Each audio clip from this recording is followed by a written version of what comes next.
Hey guys, what's up? I'm so glad I'm able to do this video now.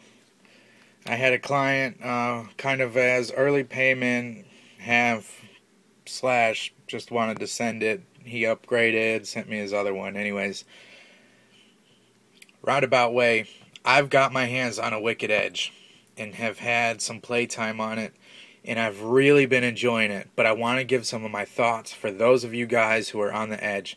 I have experience with the Wicked Edge now.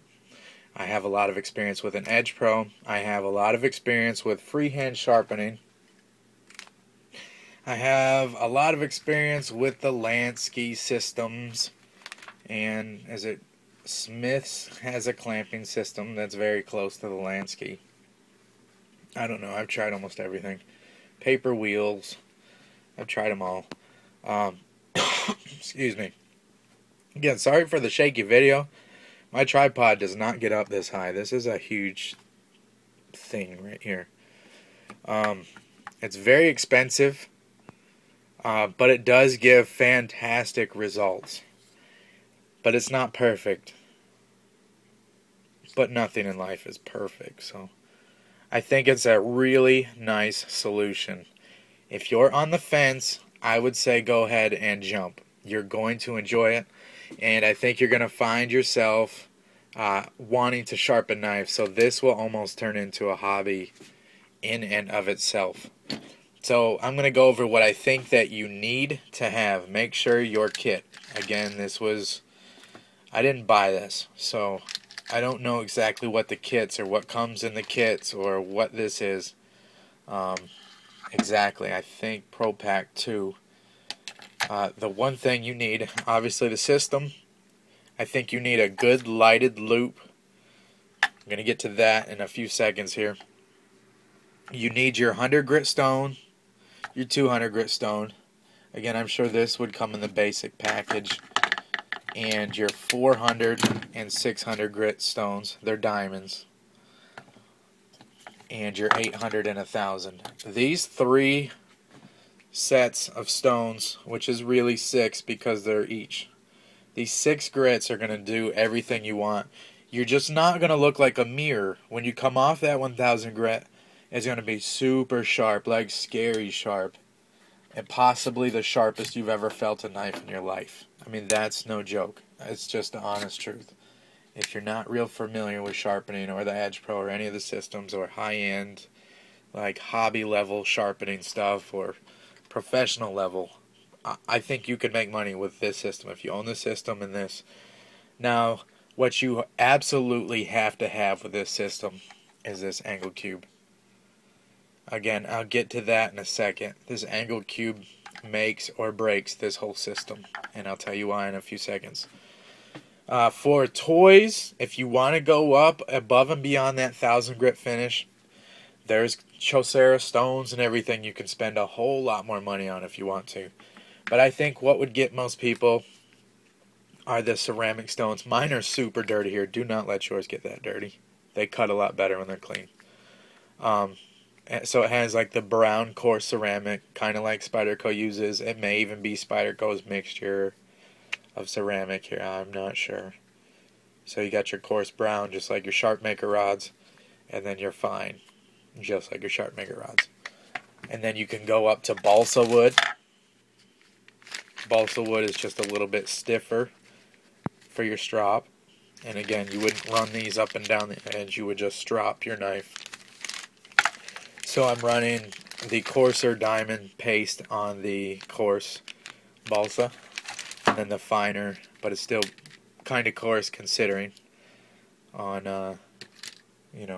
balsa. And then I go to the leather strops. So leather has just a little bit more give, and it just acts like a regular strop. And then I'm running the finest on the fine, and then the second finest on the coarse. So coarse is not really coarse, but you know how that goes. Alright, so onward. This system is a beautiful clamp system. It really is. I mean, I think it's the best. It's better than Edge Pro, in my opinion. The great thing is it gives you nice, consistent edges. There's a few negatives. And I wouldn't even call them negatives because they can be worked around and figured out, but it doesn't work perfectly, not as designed. So basically the very basics of the system, you pick your depth key out here. Again, maybe Smoke Eater or Clay Allison could explain all this a little better. You clamp your knife in here, and then you move your angle arms out here to your angle you want, and then you would put your stone on there. I'm sure you guys know how all this works. This is all for fluff. Zero out your angle cube so you know your base is sitting 0. Put this at the top of your stone, and then you would see your angle here, and then that's what you'd sharpen, and you know it's at that angle. The problem is, in practice, you get knives that are as large as this military with a flat ground blade, and there's no really good way to clamp it in and make sure it's completely up and down. Case in point, I was sharpening this one yesterday on the Wicked Edge, and because it's flat ground, I put some foam tape on the side to make up some of that thickness difference, and I clamped it down in there. Well, somehow, when I sharpened it, even though it was at 16 on the angle cube, and 16 on the angle cube on both sides, if the knife is not completely at a 90-degree angle, right up to the center of the edge, if it's twisted at all, it's going to throw your angles off. So it did throw my angles off. So one side was a thick, nice shiny edge, and the other side was a real thin bevel, nice and shiny. But it looked beautiful, it was sharp, everything was functional, but they were not even, and that was because the knife twisted a little bit. Now that's probably user error, you know, but it may have been part of the machine too, because the way this clamp moves, it only moves on this right hand side. So I don't know if maybe it twisted it sideways when it tightened it down. I mean, really, I don't think if these both moved, I don't think that would have solved it. I think this is really the only way to do it.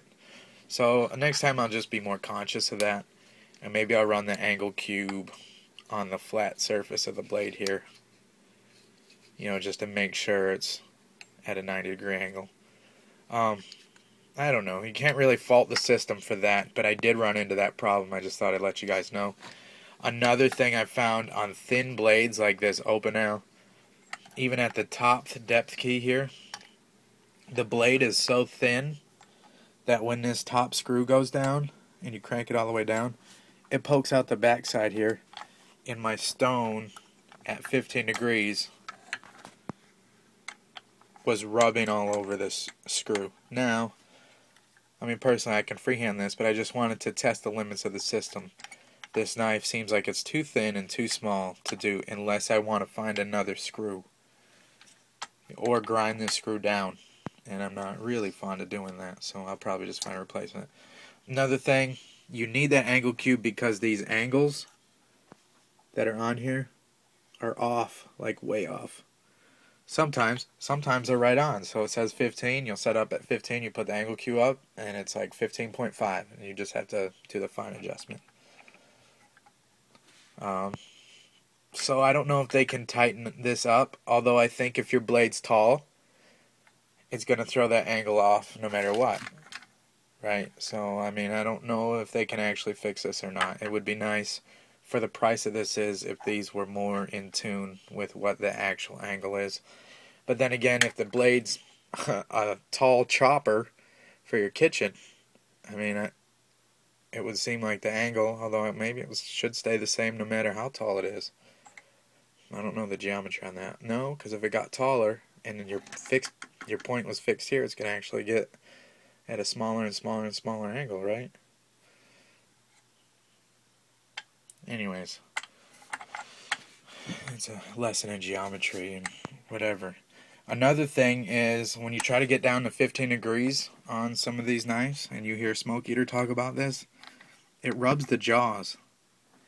So I don't know if we actually need jaws this thick. I'm going to take mine to my grinder and just thin them out. Maybe just hollow grind this out just a little bit. just to get a little bit extra clearance here because I really enjoy my Spydercos at 15 degrees. So, I don't know. Maybe it's not worth it because this thing's so expensive, and just keep it like this and maybe do 16 degrees. Anyways, I think it's a beautiful system. It's not perfect, but I think if you're looking for a system that would let anybody sharpen a knife up to like a mirror polish, and you understand, you know, what professional grade tools and everything cost, you're going to enjoy it. It will turn into a hobby in and of itself. You're going to have a lot of fun sharpening knives. I mean, when I sharpen them, I like to sharpen like 5 at a time just so I can, you know, just play on it. So it's a fun tool. Another thing I have to watch out on this particular one, I might get in touch with Clay. This screw comes loose a lot. So when that comes loose, it throws this angle off. Because then this thing can twist and it changes the angle here. I don't know if this screw is just not fitted right. I put some Teflon tape around there for now to tighten up the threads. It's doing okay, but it still comes loose. So I just gotta, maybe every time I switch the stone around, I just crank that over again just to make sure everything's tight. Will this system for everyday touch-ups for myself, will it beat out my strop loaded with diamonds? No. Or putting a quick micro bevel on, or touching up my micro bevel with my Spyderco 306 stone freehand? It hasn't yet. I'm not going to say it won't. But for everyday upkeep, I think this is the most beautiful thing you could do for yourself. The Spyderco 306 stone, a nice strop with some diamonds on it for everyday touch-up. Now, sharpening a dull knife, reprofiling, wanting a perfectly mirror edge on that knife, that, you know, like a display edge, I would call it, show edge. Yeah, this system is where it's at. You know, if you don't care if it's just on your workhorse, and now I show this that I just did on the Wicked Edge. But to upkeep this edge, this will be ran on this. So this probably won't go back in the Wicked Edge, maybe for a year or more, you know, when I upkeep it on this setup right here. But that's okay. I mean, especially for myself, because now I've got the option here to ship clients' knives out with Wicked Edge. You know, still learning it, though. It does have its limitations. Seems like if your blade's short and thin, you may have to modify your system a little here, or maybe just not do as low of an angle. Now, does this thin blade really need a 15-degree edge? Probably not. You're probably okay at 16, 18, 20 even. So thin, it's going to cut anyways. So that's that. Nice system. Super, super glad that I have it. If you're on the fence, go ahead and buy it. Just know it's not going to be perfect. But I think almost anybody, you know, realizes that nothing in life is perfect. Make sure, even if you just get the basic setup with your basic stone system, make sure you get a hold of this angle cube. Without the angle cube, it's not going to be as fun to use.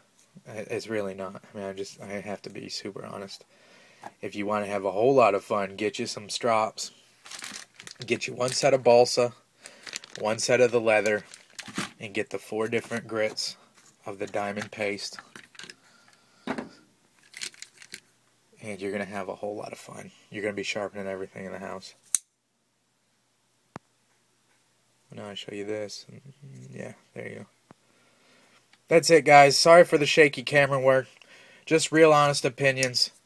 And I'll give you more Wicked Edge videos if you want them. I'm still learning myself, but I've got maybe 10, 15 knives under my belt now. And feel real confident in giving an opinion on it.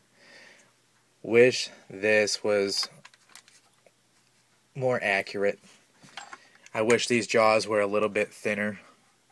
And I wish this screw, I wish he shipped it with another shorter screw, so it doesn't poke out the back on thinner knives. And maybe he's doing that now. I don't know how old this system is. So, and you also need a loop of some sort. You can find these almost anywhere. So that's it, guys. Have a great day. See ya.